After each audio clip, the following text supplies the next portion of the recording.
মানুষের প্রতি আগ্রহ কমাতে শিখেছি, গুরুত্ব না পেলে গুরুত্ব না দিতে শিখেছি, মুখের ওপর না বলতে শিখেছি, কেউ ভালো না বাসলেও দুঃখ না পেতে শিখেছি, কেউ অবহেলা করলে তাকে নিয়ে উপহাস করতে শিখেছি, মিথ্যে বলছি জেনেও মিথ্যেটাকে সত্যের মতন করে শুনতে শিখেছি, কেউ অপমান করলে তার দরজায় কড়া না নাড়তে শিখেছি।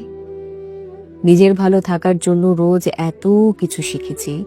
এত কিছু শেখার পর যখন কেউ অহংকারী বলে তখন তাকে পাত্তা না দিতেও শিখেছি। দিনকালের সাথে সাথে নিজেকে আপডেট করতে হয়, নিজের মুড চেঞ্জ করতে হয়, নিজেকেও ভালোবাসতে শিখতে হয়, নিজের দায়িত্ব নিজেকেই নিতে হয়। কারণ দিনের শেষে স্বাবলম্বী হতে হয় তো। কে কি ভাবলো, কে কি বললো, এর থেকেও বড় কথা হচ্ছে আমি ভালো আছি কিনা এই প্রশ্নটা নিজেকে জিজ্ঞেস করা। আর যদি উত্তরে আসে যে হ্যাঁ ভালো আছি, তাহলে আপনি ঠিক যেমনটি চলছেন তেমনি চলতে থাকুন। আর যদি উত্তরে আসে যে না ভালো নেই, তখন নিজেকে একটুখানি আপডেট করতে হবে।